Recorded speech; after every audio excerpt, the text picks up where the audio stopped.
Bienvenidos mis hermanos a una nueva clase del Seminario Bíblico de Capacitación al Ministerio. Hoy arrancamos nueva área de la teología sistemática. Vamos a ver el área de la neumatología. Neuma viene del griego y significa espíritu. Por lo tanto, lo que vamos a estar viendo es la doctrina acerca del Espíritu Santo, su persona, su obra. Bueno, hemos visto ya varias áreas de la teología sistemática. Vimos la doctrina acerca de Dios, acerca de los ángeles y los demonios, acerca del hombre, acerca del pecado, también acerca de Jesucristo, que fue lo último que vimos. Por lo tanto, de las tres personas de la Trinidad, hemos visto al Padre, hemos visto al Hijo, nos falta el Espíritu Santo, que es lo que arrancamos en el día de hoy. Y al igual que hicimos en el área de la cristología, vimos la persona y luego la obra de Cristo. Hoy vamos a hacer lo mismo, vamos a empezar viendo la persona del Espíritu Santo y luego su obra. Y lo vamos a ver todo en la clase de hoy. La semana que viene estaremos viendo la próxima lección acerca de los dones del Espíritu y las posturas que hay respecto a los dones del Espíritu, la creencia a nivel general en la Iglesia evangélica, lo que se conoce como cesacionismo y continuismo, esas dos posturas teológicas respecto a los dones. Bueno, hay dos cosas fundamentales que debemos tener claras acerca del Espíritu Santo. Y es que Él es una persona y segundo, que Él es Dios. En primer lugar, el Espíritu Santo es una persona. ¿Por qué decimos esto y por qué es importante esto tenerlo claro? Bueno, hay una tendencia generalizada a pensar que el Espíritu Santo es una fuerza, una influencia, una energía, una emanación de Dios, y hay varias razones para llegar a esta conclusión. Y son básicamente estas tres que he puesto aquí en pantalla, como veis en la diapositiva. El mismo nombre, Espíritu Santo, Espíritu, tiende a generar esa idea. Cuando hablamos de un espíritu, pues no nos parece algo personal, ¿no? Nos parece una influencia, una fuerza.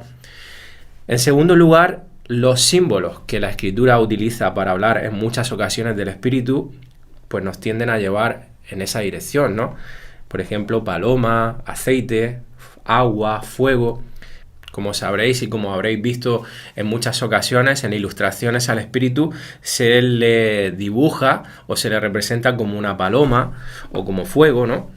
Y estos son cosas, no son personas, y pueden transmitir esa idea de que el Espíritu Santo no es una persona. Y en tercer lugar, porque la obra del Espíritu, que veremos posteriormente, se antoja como algo impersonal, algo que no es llevado a cabo por una persona, porque es como una especie de obra mística, secreta. ¿Por qué? Porque produce virtudes, produce frutos en nuestro interior, nos concede dones, facultades, y debido a eso, pues, la gente tiende a pensar en el Espíritu Santo como si fuera una influencia, una energía, y no una persona. Bueno, a pesar de la tendencia a ver al Espíritu Santo como algo impersonal, la exégesis bíblica requiere que el Espíritu Santo sea considerado como una persona y no como un poder o una fuerza. Bueno, a lo largo de las Escrituras vemos que al Espíritu Santo, en primer lugar, se le da un carácter personal, salvando esas ocasiones donde se utilizan símbolos para referirse a él, esos símbolos que acabamos de ver. En segundo lugar, porque la Biblia utiliza pronombre personal para referirse a él, y eso es muy importante. En el lenguaje griego usado, esto transmite la idea de una persona y no de una cosa o una energía.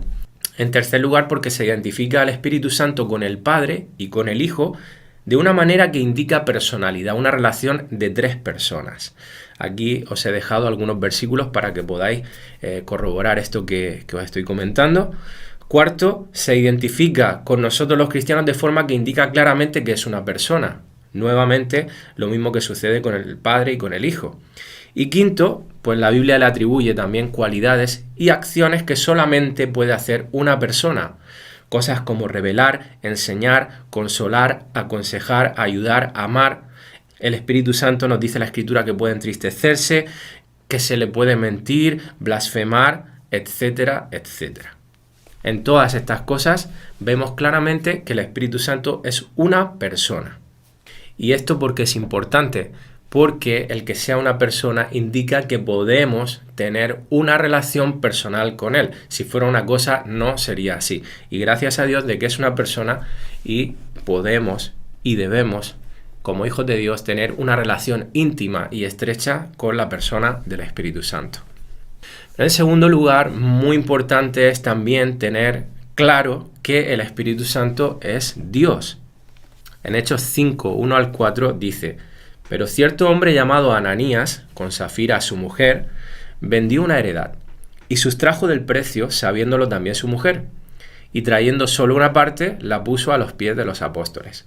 Y dijo Pedro: Ananías, ¿por qué llenó Satanás tu corazón para que mintieses al Espíritu Santo y sustrajeses del precio de la heredad? Fijaros que dice para que mintieses al Espíritu Santo. Y ahora fijaros el detalle. Reteniéndola no se te quedaba a ti y vendida no estaba en tu poder. ¿Por qué pusiste esto en tu corazón? Y aquí está la clave. No has mentido a los hombres, sino a Dios, a quien mintió. Pedro, cuando Ananías mintió al Espíritu Santo, lo que le estaba diciendo es: has mentido al Espíritu Santo, has, por lo tanto, mentido a Dios. ¿Por qué? Porque el Espíritu es Dios. Él es parte de esa Trinidad divina. Amén. Otros textos donde se deduce la divinidad del Espíritu Santo nos los encontramos en la fórmula bautismal. Mateo 28, 19 al 20 o la bendición apostólica en 2 Corintios 13, 14. Además, vemos a lo largo de la Escritura que el Espíritu Santo posee los mismos atributos de Dios. Vemos que es omnipresente, omnipotente, omnisciente, vemos su eternidad. Todo esto lo vemos a lo largo de las Escrituras. Y también las Escrituras nos muestran cosas que el Espíritu hace que solamente pueden ser efectuadas por Dios y por nadie más. Como por ejemplo, ser parte activa en la creación de todo lo que existe, del universo, de esta tierra, el regenerarnos, darnos el nuevo nacimiento a aquellos que somos hijos de Dios. Todo eso lo hace el Espíritu Santo. Así que el Espíritu Santo no es una tercera parte de Dios, como algunos dicen, como algunos piensan, sino que es completamente Dios. El Espíritu Santo existe eternamente junto con el Padre y con el Hijo.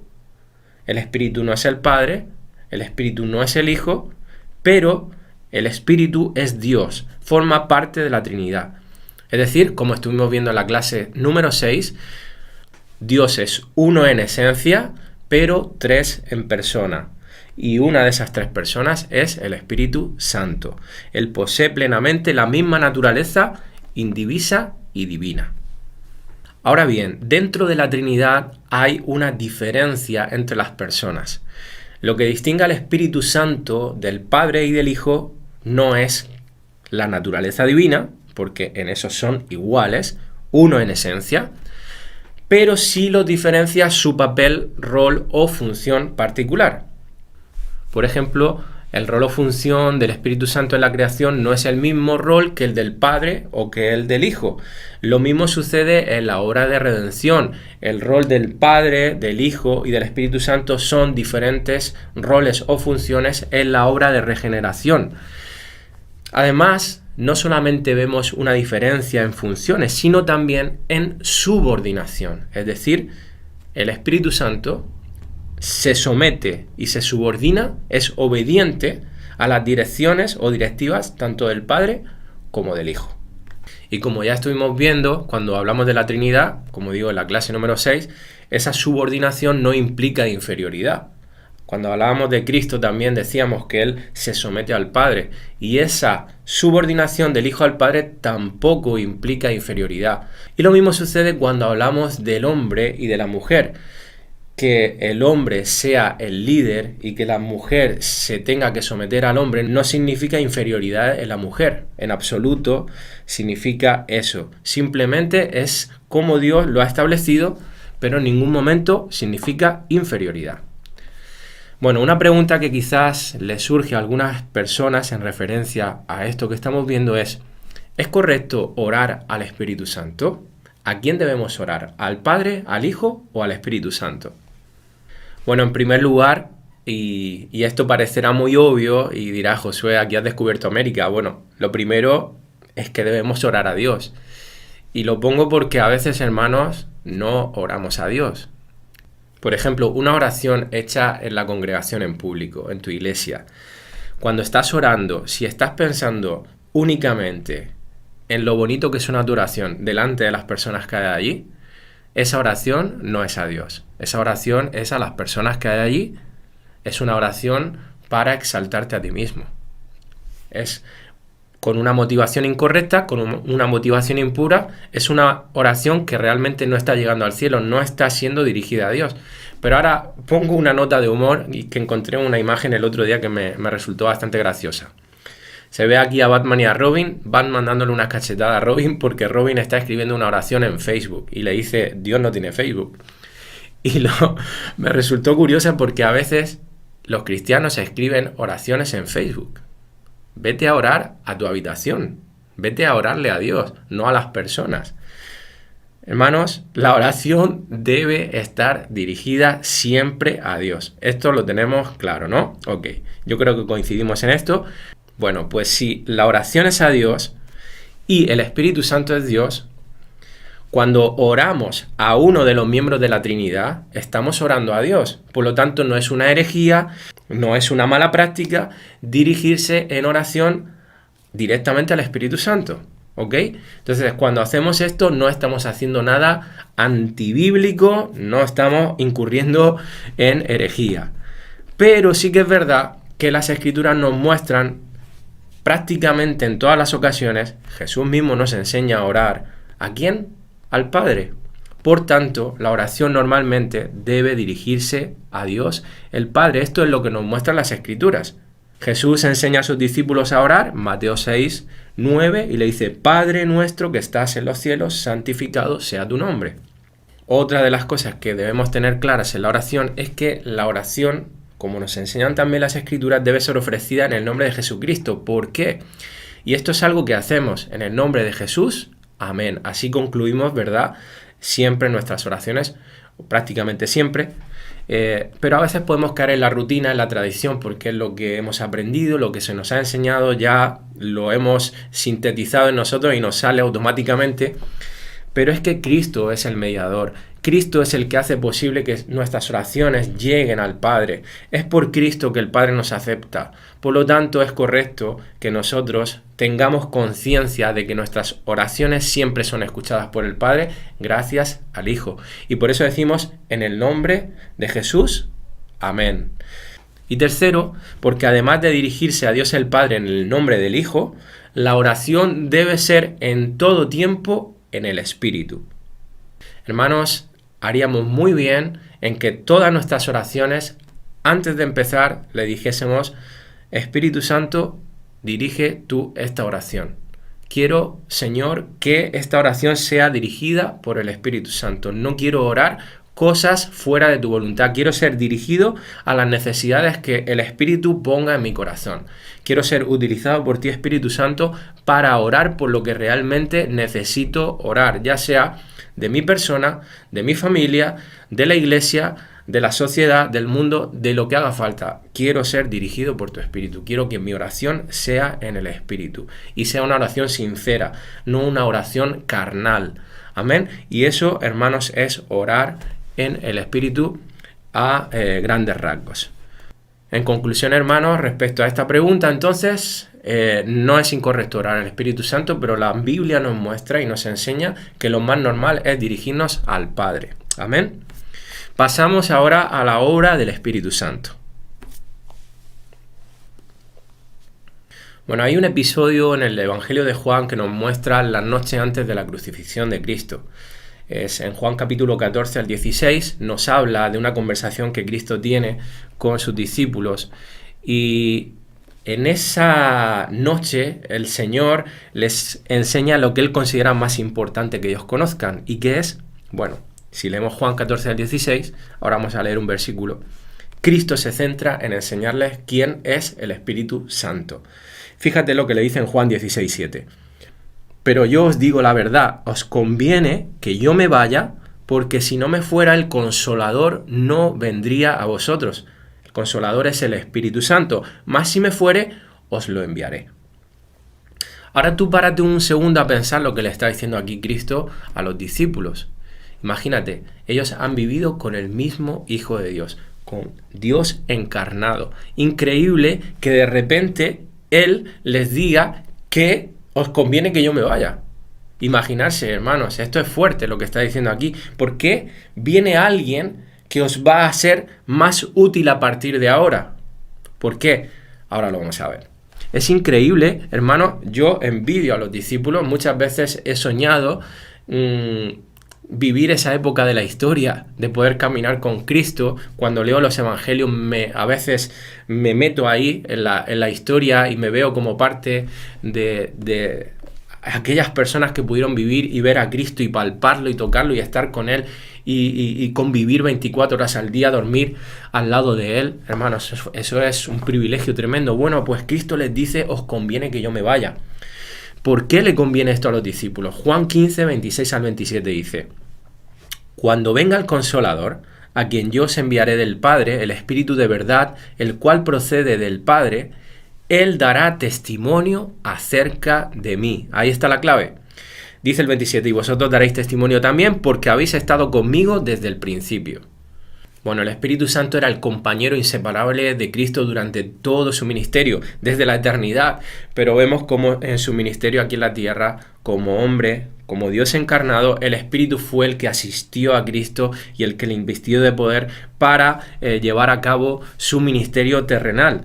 Y como aquel que ha sido compañero inseparable de Cristo, también es el candidato perfecto para dar a conocer a Cristo. Esa es precisamente, hermanos, su labor prioritaria, el papel principal del Espíritu Santo es mostrar a Cristo. El papel, hermanos, principal del Espíritu Santo es mostrar a Cristo. En el plan de redención, el Padre inicia el plan, el Hijo lo ejecuta y el Espíritu Santo lo revela. ¿Cómo? Revelando a Cristo como Señor y Salvador. Y eso es parte del por qué Jesús dice, os conviene que yo me vaya porque Él dará testimonio de mí. La obra del Espíritu se centra en Cristo.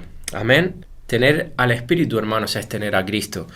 Cualquier comprensión, hermanos, del Espíritu que no sea cristológica, centrada en Cristo, lejos de exaltar al Espíritu Santo, lo que hace es deshonrarlo. Simplemente no es una comprensión cristiana. Me gusta mucho cómo expresa esto el pastor José Lo Mercado en su libro Sabiduría y Poder, una exposición bíblica de los dones espirituales que utilizaremos mucho en la próxima lección. Dice lo siguiente, dice, no quisiera reducir el ministerio del Espíritu Santo solo a un faro que apunta a Cristo. Además de revelar a Cristo, realiza muchas otras funciones. Pero lo que sí deseo enfatizar y que es común en todas sus funciones es que Cristo es glorificado al ser revelado más profundamente en nuestras vidas. No hay nada más importante que pueda hacer el Espíritu Santo. Podemos afirmar con certeza que todas las demás funciones y actividades del Espíritu Santo se subordinan y regresan a mostrar a Cristo.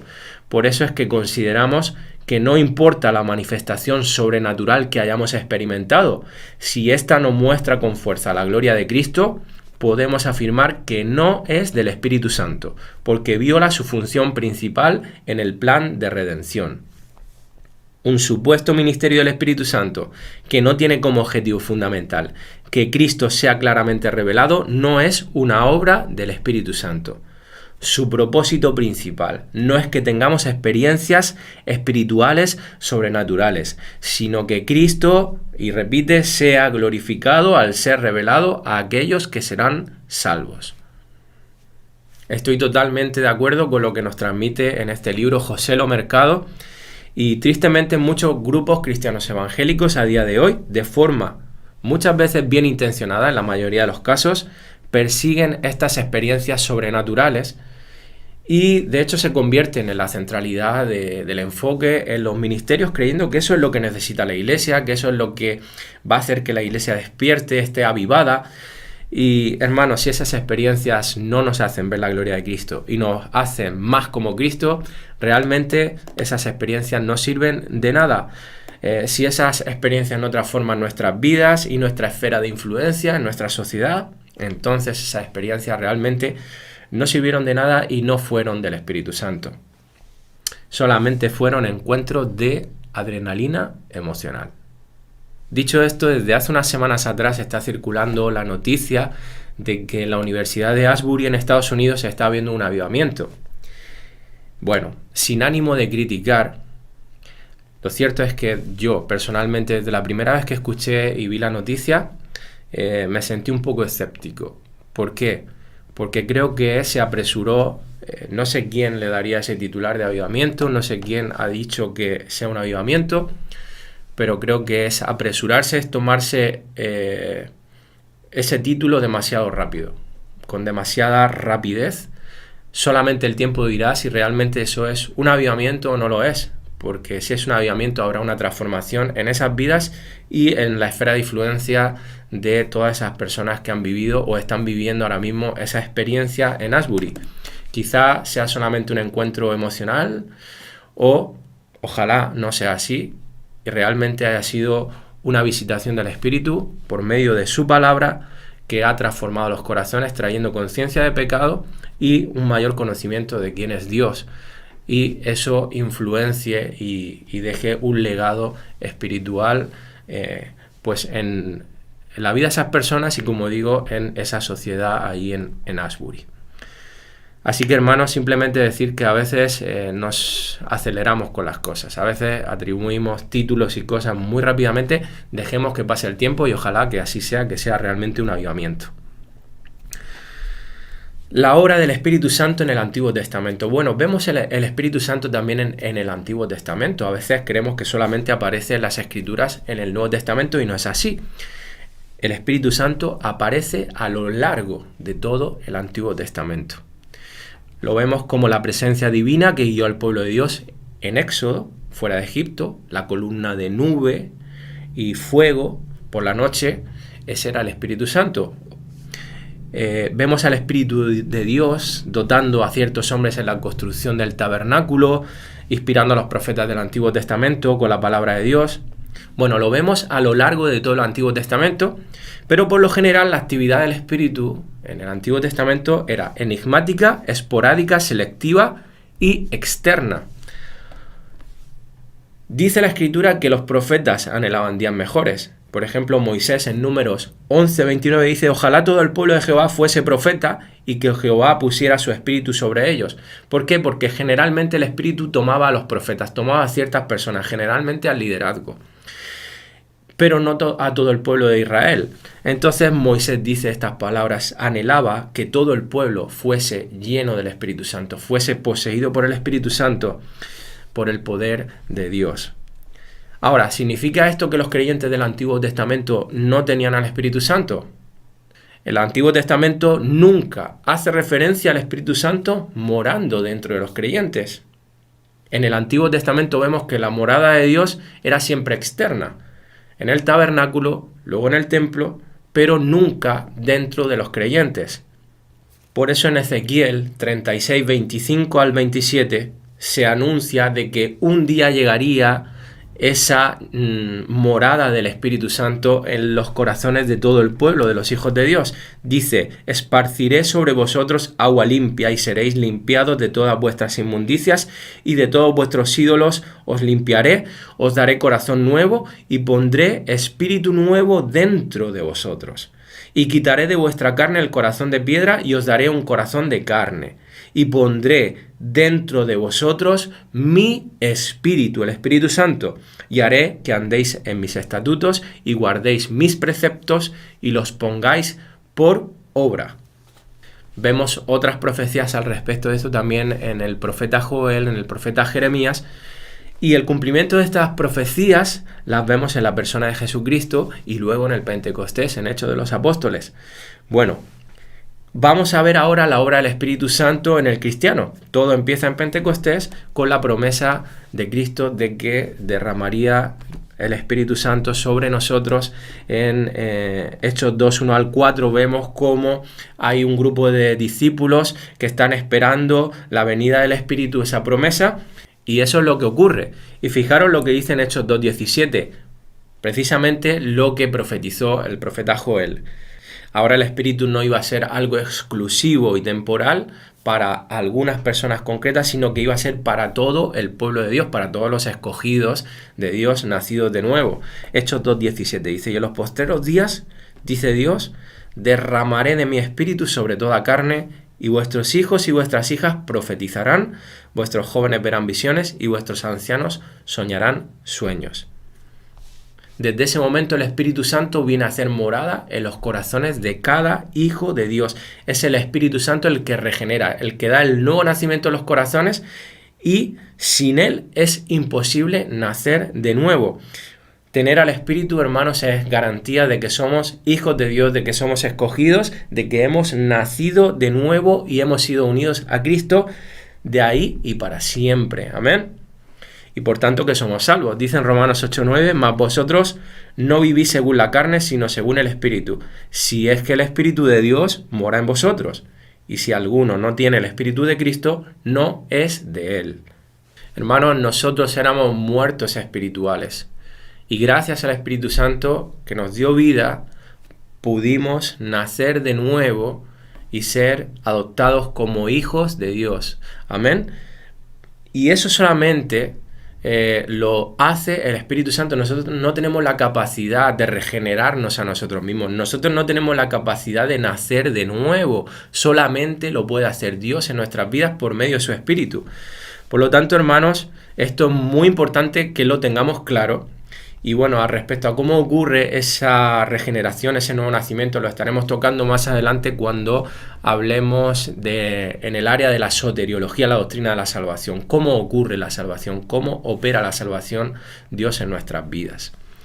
Pero una vez que hemos sido regenerados, la obra del Espíritu no se termina, sino que continúa. Él nos santifica, Él nos da seguridad de que pertenecemos a Dios, porque hay momentos en los que viene la duda a nuestras vidas. Él nos guía para vivir en sabiduría, tomar buenas decisiones, nos enseña, nos dirige, nos da directrices, nos une como cuerpo de Cristo en amor, nos da poder para servir a la iglesia, para servir al mundo, nos ayuda en la oración, etcétera, etcétera. Hermanos, todo eso hace el Espíritu en nuestras vidas. Jesús dijo en una ocasión: sin mí no podéis hacer nada. Alejados de mí, nada podéis hacer. Hermanos, y lo que está diciendo, sin el Espíritu Santo sois incapaces de llevar a cabo cualquier fruto espiritual, ningún tipo de fruto, sin la dependencia total del Espíritu Santo. Primero, sin haber sido regenerados, y por supuesto sin la dependencia total del Espíritu Santo. Cuando se nos es dado el Espíritu Santo, cuando el Espíritu Santo nos regenera y viene a morar dentro de nuestras vidas, desde ese mismo momento, hermanos, tenemos todo cuanto necesitamos para vivir la vida cristiana. Se nos ha sido dado todo, se nos ha sido dado el Espíritu de Dios en nuestras vidas para poder producir esos frutos espirituales y vivir para la gloria de Dios, el propósito por el cual tú y yo, hermanos, fuimos creados. Obviamente esto no puede llevarnos a pensar de que si lo tenemos todo con el Espíritu no necesitamos la iglesia. No, la iglesia es un instrumento del Espíritu para nuestra santificación, para equiparnos para la obra del ministerio. Nos bendecimos y nos edificamos mutuamente en amor. Hemos sido unidos en Cristo como un cuerpo para edificarnos mutuamente, y la iglesia es ese instrumento del Espíritu Santo para nuestro crecimiento. Así que cuando decimos que Cristo nos ha dado en el Espíritu Santo todo lo que necesitamos, en eso incluimos a la iglesia, en eso incluimos a nuestros hermanos. Amén. Bueno, una de las actividades principales del Espíritu Santo, como bien indica su nombre, Espíritu Santo, es, por supuesto, santificarnos, como hemos dicho. ¿Qué es santificarnos? Limpiarnos de pecado. Es transformarnos a la semejanza de Cristo. Y el proceso de esa obra de transformación es lo que el Nuevo Testamento describe como santificación. La regeneración, hermanos, es el nuevo nacimiento. La santificación se refiere al crecimiento en vivir de forma obediente a Dios, a su palabra, constantemente en obediencia hasta el final de nuestros días, creciendo en obediencia, creciendo en transformación. Eso es la santificación, y todo para la gloria de Dios. Ahora bien, es muy importante, hermanos, que tengamos algo claro, bien claro, y es el hecho de que para nosotros es imposible ser santos si el Espíritu Santo no obra en nosotros. Lo mismo que sucede con la salvación, hermanos, ocurre con la santificación. Sin el Espíritu Santo, hermanos, nosotros no podemos crecer en santidad. Nuestra santificación es una obra del Espíritu, es una obra divina, es el fruto del Espíritu Santo. Hermanos, dice en 2 de Pedro 1:3, como todas las cosas que pertenecen a la vida y a la piedad, nos han sido dadas por su divino poder, mediante el conocimiento de aquel que nos llamó por su gloria y excelencia. Esto no significa, hermanos, que nosotros no tengamos que hacer nada, que no tengamos que esforzarnos. No, la Escritura nos enseña que nosotros tenemos que ser responsables, que nosotros tenemos que poner de nuestra parte y que el Espíritu Santo va a utilizar ese esfuerzo para producir en nosotros esa obra de santificación. Fíjate lo que le dice Pedro también aquí en esta epístola. En 2 de Pedro 1, 4 al 9, en la Nueva Traducción Viviente dice: y debido a su gloria y excelencia, nos ha dado grandes y preciosas promesas. Estas promesas hacen posible que ustedes participen de la naturaleza divina y escapen de la corrupción del mundo causada por los deseos humanos. En vista de todo esto, esfuércense al máximo. Ahí está, nuestra responsabilidad. Tenemos que esforzarnos al máximo. Dice, por responder a las promesas de Dios, complementando su fe con una abundante provisión. ¿De qué? De excelencia moral, la excelencia moral con conocimiento, el conocimiento con control propio, el control propio con perseverancia, perseverancia con sumisión a Dios, la sumisión a Dios con afecto fraternal, el afecto fraternal con amor por todos. Dice el 8, cuanto más crezcan de esta manera, más productivos y útiles serán en el conocimiento de nuestro Señor Jesucristo. Pero los que no llegan a desarrollarse de esta forma son cortos de vista o ciegos y olvidan que fueron limpiados de sus pecados pasados. Y ahora tú te preguntarás, Josué, ¿cómo nosotros nos esforzamos al máximo? ¿Qué tenemos que hacer? Nuestra responsabilidad es santificarnos. Sí, pero ¿cómo? ¿Cómo lo hacemos? Bueno, las Escrituras nos enseñan que a través de las disciplinas espirituales, la oración, la meditación, estudio de la palabra, el ayuno y otras disciplinas espirituales que hay, hermanos, que hacen que nosotros nos expongamos a Dios. Es decir, nosotros no podemos hacer nada, pero nos exponemos a aquel que lo puede hacer todo en nosotros. Me gusta mucho la ilustración que utiliza el pastor Nicolás Tranchini. En ese libro que os recomendé, que espero que estéis haciendo, ese devocional Un año de cambios, él expresa de esta manera. Cuando nosotros queremos broncear nuestra piel, ¿qué hacemos? Pues salimos al sol y nos paramos delante del sol. ¿Para qué? Para que nuestra piel se vaya bronceando. Ok, pues de la misma manera las disciplinas espirituales, ¿qué hacen? Que nosotros nos expongamos al Espíritu de Dios, al Espíritu Santo, y entonces el Espíritu insufle vida espiritual en nosotros y nos transforme. Nosotros no tenemos la capacidad, pero nosotros sí tenemos la responsabilidad y nos hemos esforzado disciplinándonos, espiritualmente con esas disciplinas que nos muestra la palabra. Como nos enseña la Escritura, ejercítate para la piedad. ¿Para qué? Para que el Espíritu Santo obre a través de esas disciplinas en nuestras vidas. Y el resultado es la transformación, una vida llena de fruto para la gloria de Dios. Y hermanos, hay un llamado en las Escrituras a constantemente ser llenos del Espíritu Santo. En Efesios 5:18 dice, no os embriaguéis con vino, en lo cual hay disolución, antes bien sed llenos del Espíritu Santo. Y está escrito en el griego de una manera que es un mandato, es un llamado a que seamos llenos en imperativo. La exégesis de la palabra llenura indica que es algo constante, que debemos procurar constantemente estar siendo llenos del Espíritu Santo.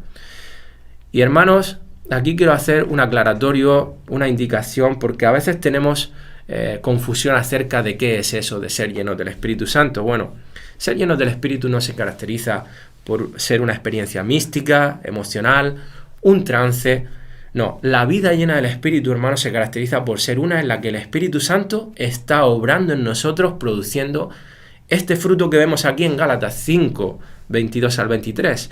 Dice, mas el fruto del Espíritu es amor, gozo, paz, paciencia, benignidad, bondad, fe, mansedumbre, templanza. Contra tales cosas no hay ley. Y a más evidencia, hermanos, de este fruto en nuestras vidas, pues más evidencia de que estamos siendo llenos del Espíritu.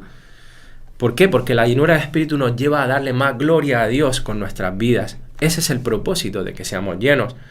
Y todo lo que nos persiga ese propósito, por muy espectacular y bonito que sea y que suene, no se le puede llamar llenura del Espíritu.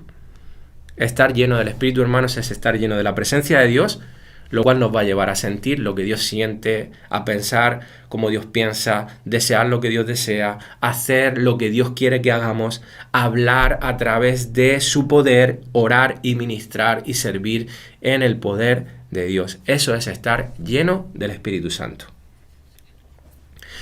Otra de las cosas que hace el Espíritu Santo en los cristianos es traer seguridad de que pertenecemos a Dios. Fijaros lo que dice en Romanos 8:16. El Espíritu mismo da testimonio a nuestro espíritu de que somos hijos de Dios.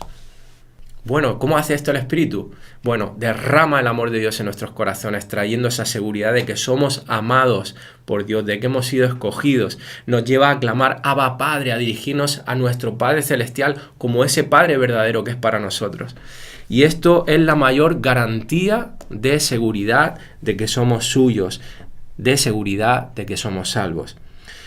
Hermanos, cuando el Espíritu Santo te muestra esto a través de experiencias en tu corazón, de forma espiritual, emocional, por ejemplo, como un padre cuando tiene un hijo pequeño y van caminando juntos de la mano, ¿qué experiencia es para el hijo cuando el padre se detiene un momento, lo coge en brazos y le abraza y le dice que le ama?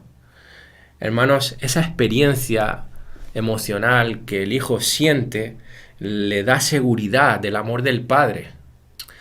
Pues de una manera parecida, de una manera similar, es lo que a veces nosotros sentimos por medio del Espíritu Santo. Hay momentos en los que el Espíritu nos manifiesta cuando entramos en la presencia de Dios en la intimidad, cuando bogamos mar adentro, y el Espíritu nos manifiesta ese amor del Padre de una manera especial.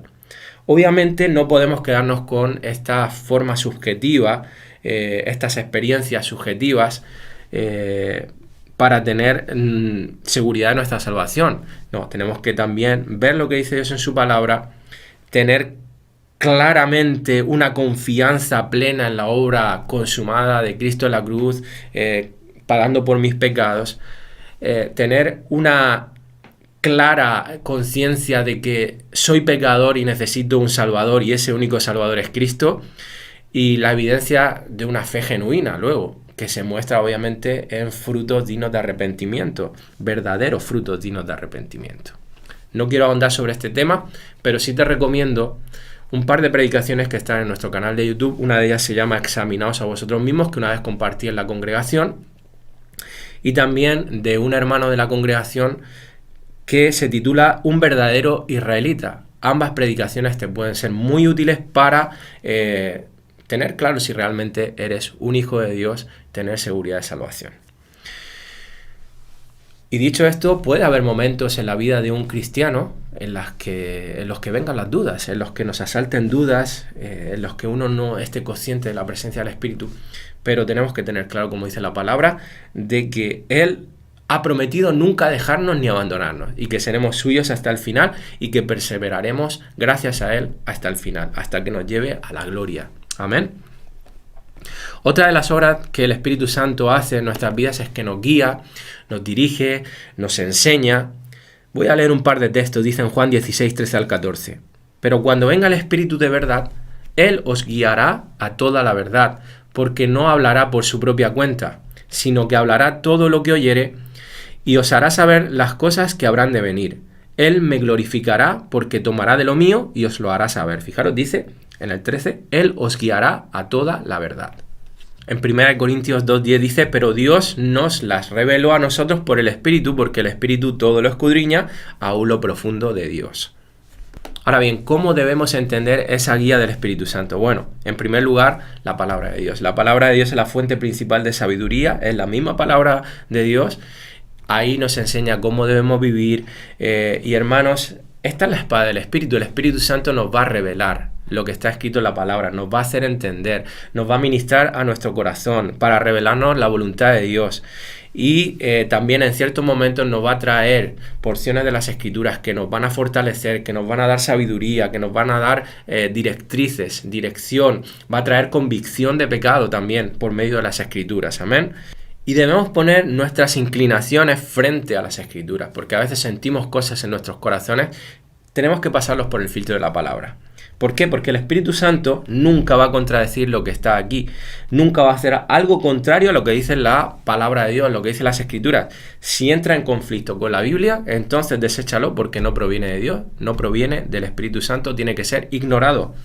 Amén. El Espíritu Santo nos va a dar sabiduría para tomar decisiones a través de su palabra, pero también nos va a dar claras indicaciones en nuestros corazones y advertencias en ciertos momentos, o nos va a hablar de algo que puede ocurrir o que se avecina. Y hermanos, esto es bíblico, lo encontramos en las Escrituras en numerosas ocasiones. Sí, el Espíritu Santo a veces de una manera especial ministra en nuestros corazones, nos da direcciones, nos indica cosas. Vamos a ver algunos ejemplos bíblicos de esto. Hechos 16:6 dice: y atravesando Frigia y la provincia de Galacia, les fue prohibido por el Espíritu Santo hablar la palabra en Asia a Pablo y a un grupo de discípulos. El Espíritu Santo les prohíbe que fueran a cierto lugar, en este caso Frigia y la provincia de Galacia. ¿A qué? A predicar la palabra. No era el momento. Luego más adelante sí que lo hacen, pero en ese momento no era lo que el Espíritu Santo quería. Así que les fue prohibido por el Espíritu Santo. ¿Cómo? Pues posiblemente con un sentir claro que puso en sus corazones. Hechos 8, 26 al 29 dice que un ángel del Señor habló a Felipe diciendo: levántate y ve hacia el sur, por el camino que desciende de Jerusalén a Gaza, el cual es desierto. Entonces él se levantó y fue. Y sucedió que un etíope, eunuco, funcionario de Candace, reina de los etíopes, el cual estaba sobre todos sus tesoros y había venido a Jerusalén para adorar, volvía sentado en su carro y leyendo al profeta Isaías. Y dice: y el Espíritu dijo a Felipe: acércate y júntate a ese carro. Entendemos, por supuesto, de que el Espíritu habla en su corazón claramente a Felipe. Él entiende que es el Espíritu y que le dice: acércate a esa persona. Hechos 10, 19 al 20 dice: mientras Pedro pensaba en una visión que tuvo, le dijo el Espíritu. Nuevamente, le dijo el Espíritu: he aquí, 3 hombres te buscan. Levántate pues y desciende y no dudes de ir con ellos porque yo los he enviado. Aquí tenemos una dirección del Espíritu, una indicación de algo que Pedro tenía que hacer. Hechos 13:2. Ministrando estos al Señor y ayunando, dijo el Espíritu Santo: apartadme a Bernabé y a Saulo para la obra a que los he llamado. Otra vez el Espíritu Santo poniendo un sentir en los corazones, una indicación, una guía. Marcos 1:12 vemos cómo el Espíritu impulsó a Cristo al desierto para ser tentado por Satanás. Le impulsó a Cristo al desierto, lo llevó al desierto. Aquí una dirección. Aquí vemos cómo el Espíritu guía a Cristo hacia el desierto porque algo tenía que ocurrir ahí.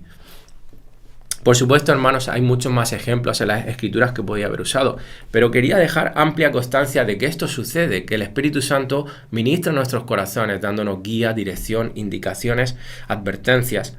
El problema es que a veces es difícil distinguir, o se nos hace a veces difícil distinguir, cuando somos nosotros y cuando es el Espíritu Santo. A veces confundimos nuestros pensamientos, nuestros sentimientos, con la voz del Espíritu. Tenemos que aprender a discernir. Tenemos que evaluar si realmente es el Espíritu o somos nosotros. Bueno, una muy buena manera de discernir es a través de la confirmación. Dice la Escritura que la multitud de consejeros está la sabiduría. Dios, por ejemplo, nos ha dado líderes, nos ha dado pastores para que consultemos, para que expongamos inquietudes, para que expongamos las cosas que están pasando en nuestras vidas y que ellos también nos puedan traer sabiduría de parte de Dios a través de su palabra y del sentir que el Espíritu Santo también ponga en sus corazones. Y hermanos, Esto, hermanos, confirma a veces o nos hace ver las cosas de otra manera que no las veíamos. Y a veces pues puede sacar a la luz de que realmente no es el Espíritu Santo, sino que somos nosotros en nuestras emociones que nos hemos dejado llevar. Dice en Hechos 20, 22 al 23, en la Nueva Versión Internacional: y ahora tengan en cuenta que voy a Jerusalén obligado por el Espíritu, está hablando Pablo, sin saber lo que allí me espera. Lo único que sé es que en todas las ciudades el Espíritu Santo me asegura que me esperan prisiones y sufrimientos. En la Reina Valera dice: el Espíritu Santo por todas las ciudades me da testimonio. Es decir, en todas las iglesias a las que iba, todas las ciudades que visitaba, todos le confirmaban que efectivamente allí le esperaban prisiones y sufrimientos en Jerusalén. Así que ahí vemos una confirmación de que el Espíritu Santo estaba ministrando a Pablo con respecto a que tenía que ir a Jerusalén, aunque fuera para sufrir y para ser encarcelado. El Espíritu Santo, hermanos, también, y con esto terminamos aquí, nos da poder y capacita para el servicio y edifica la iglesia. En Hechos 1:8 dice: pero recibiréis poder cuando el Espíritu Santo venga sobre vosotros y me seréis testigos en Jerusalén, en toda Judea y Samaria y hasta los confines de la tierra. Hermanos, la obra del Espíritu Santo no es simplemente para edificación individual, sino para la edificación de la iglesia. El Espíritu Santo, hermanos, trabaja para edificar la iglesia, el cuerpo de Cristo. ¿Y cómo lo hace? Básicamente a través de estas 4 cosas que vemos aquí en esta diapositiva. El Espíritu levanta líderes dentro de la iglesia para guiar a su pueblo. En segundo lugar, trae unidad y amor dentro de la iglesia. En tercer lugar, fortalece y alienta a la iglesia. Y en cuarto lugar, da dones para edificación de todo el cuerpo de Cristo. Precisamente, como hemos dicho, en la próxima lección estaremos hablando acerca de estos dones que el Espíritu Santo da. Concretamente estaremos viendo las 2 posturas que hay: cesacionismo, continuismo. Y haremos unos últimos apuntes con referencia al Espíritu Santo para luego pasar ya la semana siguiente a el área de la soteriología. En 2 clases vamos a cerrar esta área de la doctrina del Espíritu Santo, neumatología. Así que, sin más, que Dios os bendiga.